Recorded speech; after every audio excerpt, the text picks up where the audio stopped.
Hello friends, मैं study 41 से मैं गोपाल यादव आप सबका बहुत बहुत स्वागत करता हूं। दोस्तों आज हम फिर से मोस्ट 25 इंपॉर्टेंट क्वेश्चन का डिस्कशन करने वाले हैं। तो दोस्तों आप वीडियो को अंत तक जरूर देखें और वीडियो पसंद आए तो लाइक करें, दोस्तों के बीच शेयर करें। चैनल पर पहली बार हैं दोस्तों तो चैनल को सब्सक्राइब जरूर करें। चलिए फर्स्ट क्वेश्चन की ओर चलते हैं। फर्स्ट क्वेश्चन है, बंगाल में कर का अस्थायी बंदोबस्त प्रणाली किसने लागू किया था? तो अस्थायी बंदोबस्त प्रणाली का काम था दोस्तों कि टैक्स को इकट्ठा करना। क्या करना? टैक्स को इकट्ठा करना। ठीक है, तो सबसे पहले इस प्रणाली को किसने लागू किया था? तो इसका सही आंसर, करेक्ट आंसर होगा ऑप्शन सी दोस्तों, लॉर्ड कॉर्नवालिस। तो कब किया था? तो 1793 ईस्वी में लागू किया था। 1793 ईस्वी में लागू किया था दोस्तों। और अस्थायी बंदोबस्त प्रणाली को दोस्तों जमींदारी बंदोबस्त भी बोलते हैं, जमींदारी बंदोबस्त भी कहते हैं और मालगुजारी बंदोबस्त भी बोलते हैं। ठीक है, मालगुजारी बंदोबस्त भी कहते हैं दोस्तों। लेकिन एक चीज़ यहाँ समझिए, किन किन क्षेत्र में लगाया गया था? तो सबसे पहले बंगाल में लगाया गया था। कहाँ पर? बंगाल में। सेकंड बिहार में लगाया गया था दोस्तों। और थर्ड उड़ीसा में लगाया गया था। ठीक है, किन किन क्षेत्रों में लगाया गया था? बंगाल, बिहार और उड़ीसा। ठीक है, लेकिन दोस्तों इसमें एक चीज़ था कि यह व्यवस्था देश के कुल कृषि भूमि का दोस्तों 19% भूभाग पर लगाया गया था। कितना? सिर्फ 9% जो है अंग्रेजी राजकोष में जमा करना पड़ता था और किसान को जो है दोस्तों अब मात्र अपने पास 11% ही रखता था। ठीक है, चलिए नेक्स्ट क्वेश्चन की ओर चलते हैं। Question number 2। क्वेश्चन नंबर 2 है, भारत में आधुनिक शिक्षा का जन्मदाता किसे कहा जाता है? इसका सही आंसर होगा दोस्तों लॉर्ड ग्रांट। ठीक है, यहाँ पर मिस प्रिंट हो गया, सही कर लीजिएगा, लॉर्ड ग्रांट। चलिए नेक्स्ट क्वेश्चन की ओर चलते हैं। Question number 3। क्वेश्चन नंबर 3 है दोस्तों कि भारत में अंग्रेजी शिक्षा का सूत्रपात किसे माना जाता है? इसका सही आंसर होगा ऑप्शन ए। ठीक है, सही आंसर होगा ऑप्शन ए, लॉर्ड मैकाले। कब? 1835 ईस्वी में, 1835 ईस्वी में। चलिए क्वेश्चन नंबर 4 में चलते हैं दोस्तों, है ना। क्वेश्चन नंबर 4 में चलते हैं। फोर्थ है, अल्फ्रेड नोबल ने डायनामाइट की खोज कब की थी? दोस्तों अल्फ्रेड नोबल जो है एक वैज्ञानिक था। ठीक है, कहाँ का वैज्ञानिक था दोस्तों? स्वीडन का वैज्ञानिक था। कहाँ पर? स्वीडन का। ठीक है, और स्वीडन का राजधानी दोस्तों स्टॉकहोम है। कहाँ पर? स्टॉकहोम। ठीक है, डायनामाइट की खोज कब किया था? इसका करेक्ट आंसर होगा ऑप्शन ए, 1867 ईस्वी में। दोस्तों इन्हीं के नाम पर नोबल प्राइज़ दिया जाता है। अल्फ्रेड नोबल के नाम पर ही क्या दिया जाता है? Nobel prize. ठीक है, नोबल प्राइज़। इसका प्रारंभ कब हुआ था दोस्तों? तो 1901 ईस्वी से। ठीक है, नोबल प्राइज़ कब से दिया जाता है? 1901 ईस्वी से। चलिए नेक्स्ट क्वेश्चन की ओर चलते हैं। क्वेश्चन नंबर 5 है दोस्तों कि नोबल पुरस्कार किसके पुण्यतिथि पर उनकी याद में प्रदान किया जाता है? जस्ट बताए थे कि अल्फ्रेड नोबल के नाम पर ही दिया जाता है। इसका सही आंसर होगा ऑप्शन बी। ठीक है, इन्हीं के नाम पे दिया जाता है। लेकिन दोस्तों नोबल प्राइज़ जो है टोटल 6 क्षेत्र में दिया जाता है। कितना? 6 क्षेत्र में, है ना। कौन सा क्षेत्र में? चलिए जानते हैं। फिजिक्स, ठीक है, दूसरा केमिस्ट्री, तीसरा दोस्तों अर्थशास्त्र, इकोनॉमिक्स, ठीक है, इकोनॉमिक्स, मेडिसिन, ठीक है, कितना हो गया? 4। और एक दोस्तों साहित्य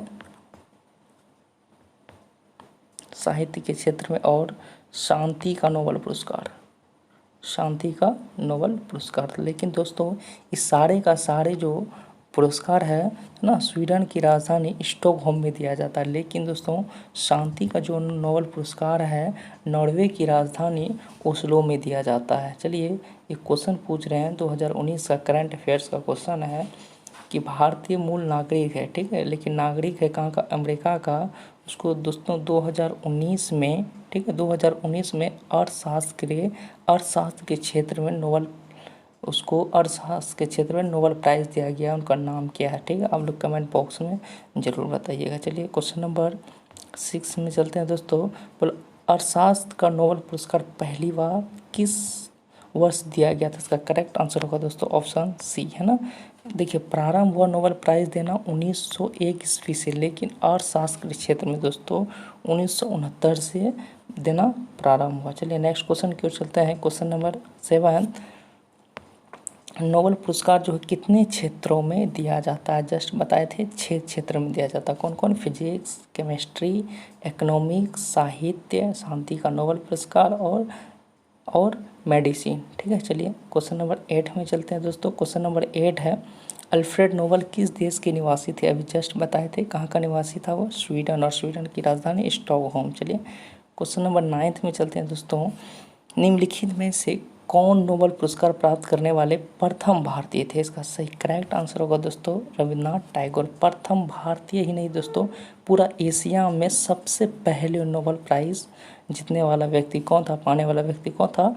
रविन्द्रनाथ टैगोर। चलिए क्वेश्चन नंबर 10 में चलते हैं दोस्तों। क्वेश्चन नंबर 10 है कि वर्ष 2011 की जनगणना भारतीय जनगणना इतिहास की कौन सी जनगणना थी? तो इसका करेक्ट आंसर होगा दोस्तों 15वीं जनगणना थी। लेकिन चलिए इसके बारे में थोड़ा जानते हैं जनगणना के बारे में। जनगणना जो दोस्तों 2011 की जनगणना, ठीक है, ये 15वीं जनगणना थी। लेकिन स्वतंत्र भारत का अगर पूछा जाएगा तो स्वतंत्र भारत की दोस्तों 7वीं जनगणना है। ठीक है, स्वतंत्र भारत की 7वीं जनगणना है। चलिए और एक बात जानते हैं कि जनगणना जो प्रारंभ कब से हुआ दोस्तों, इस 1772 से हुआ दोस्तों। ठीक है, सॉरी नहीं, हाँ, जनगणना का प्रारंभ जो है दोस्तों कब हुआ है? सबसे पहले दोस्तों 1872 में, 1872 में लॉर्ड मेयो के शासनकाल से स्टार्ट हुआ था। किसके? लॉर्ड मेयो के शासनकाल से स्टार्ट किया था 1872। लेकिन दोस्तों ये आंशिक जनगणना था, मतलब सीमित जनगणना, कुछ कुछ जगह पर ही किया गया था ना, पूर्ण रूप से ये जनगणना नहीं था। लेकिन अगर पूछा जाएगा पूर्ण रूप से जनगणना कब हुआ दोस्तों, तो 1881 ईस्वी में। किसके शासनकाल में?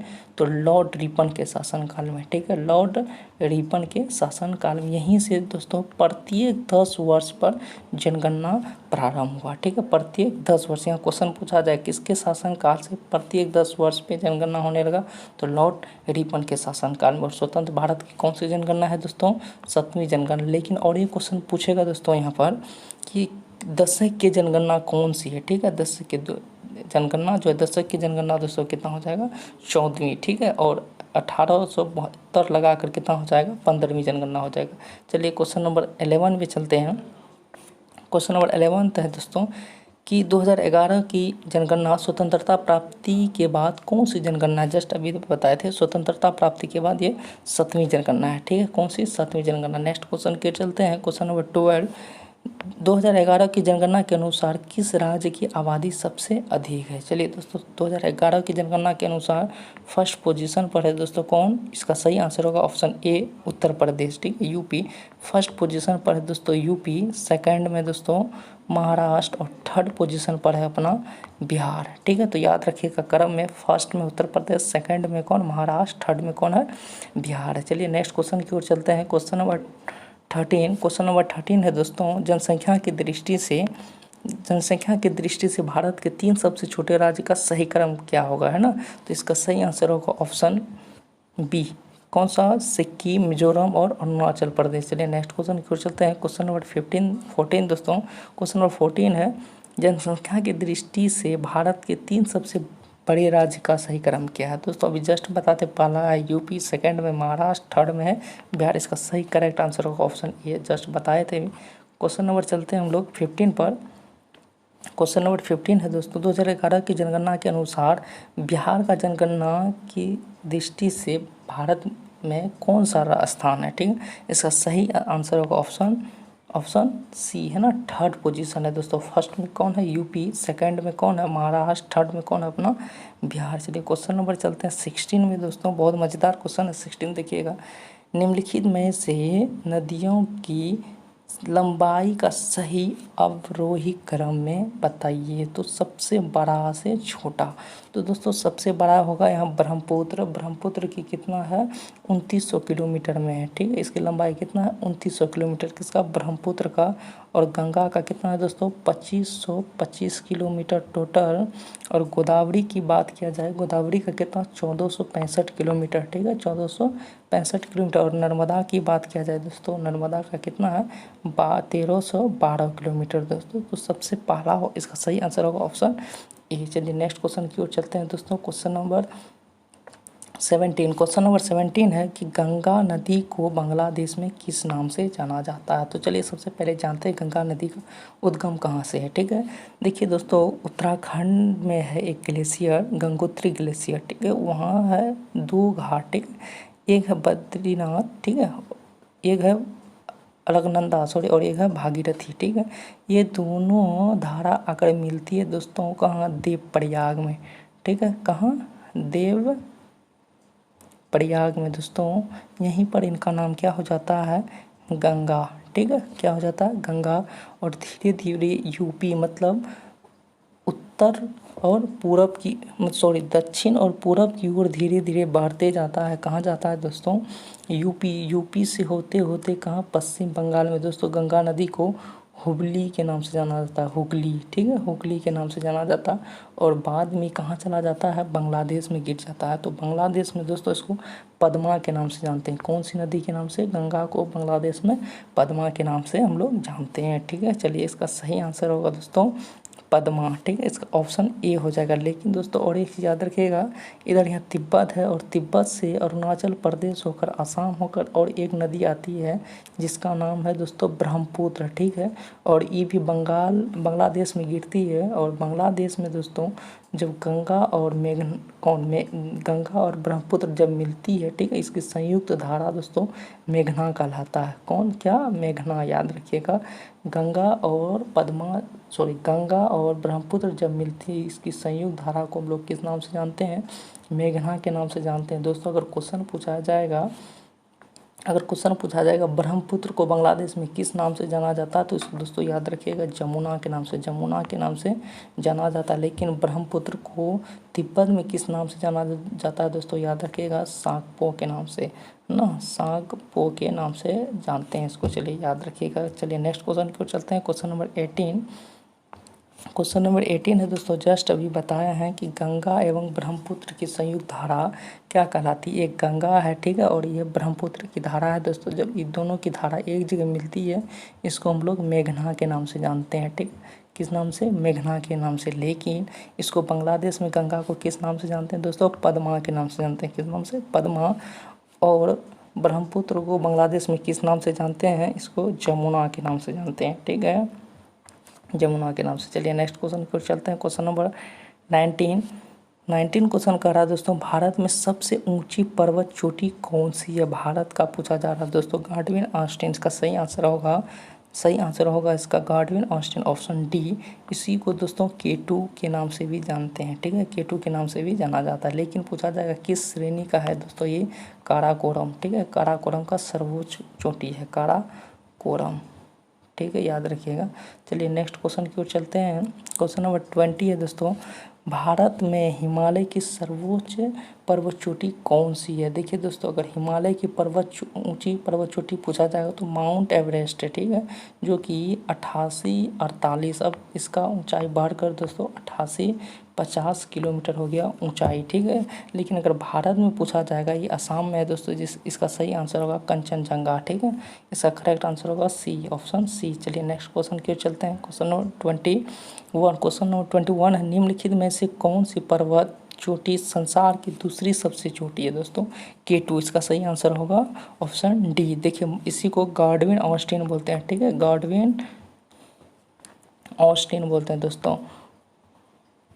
ठीक है, लेकिन यहाँ एक चीज़ देखिएगा, ये भारत की सबसे ऊंची चोटी, लेकिन विश्व की ये दूसरी चोटी। और विश्व का अगर प्रथम बोला जाएगा सबसे सर्वोच्च चोटी दोस्तों, वो हो जाएगा माउंट एवरेस्ट। ठीक है, माउंट एवरेस्ट कहाँ पर है, नेपाल में है। चलिए नेक्स्ट क्वेश्चन की ओर चलते हैं। क्वेश्चन नंबर 22 कह रहा, भारत और पाकिस्तान के बीच सीमा का निर्धारण किसने किया था। इसका सही आंसर होगा ऑप्शन बी, है ना, सर सिरिल जॉन रैटक्लिफ दोस्तों। 15 अगस्त 1947 को ये लाइन भारत और पाकिस्तान के बीच खिंचा गया था। ठीक है, चलिए नेक्स्ट क्वेश्चन की ओर चलते हैं। क्वेश्चन नंबर 23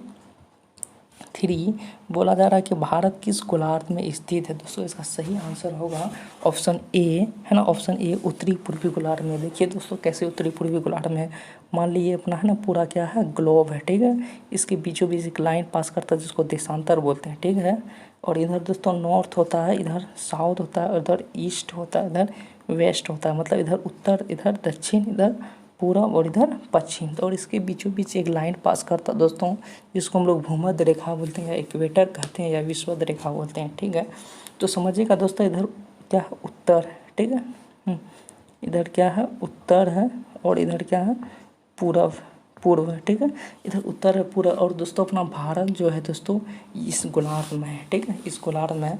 तो एक चीज़ देखिए, भारत का स्थिति कहाँ पर है दोस्तों, उत्तर पूर्व है ना, उत्तरी पूर्वी गोलार्ध में है। यही पूछ रहा है कि भारत किस गोलार्ध में स्थित है। 4 गोलार्ध हो गया। ठीक है, तो किस गोलार्ध में है दोस्तों, ये जो है उत्तरी और पूर्वी गोलार्ध में है। चलिए क्वेश्चन नंबर 24 में चलते हैं। क्वेश्चन नंबर 24 है दोस्तों कि भारत के किस भाग में बैरन ज्वालामुखी स्थित। इसका सही आंसर होगा दोस्तों अंडमान द्वीप समूह में। चलिए क्वेश्चन नंबर 25 चलते हैं।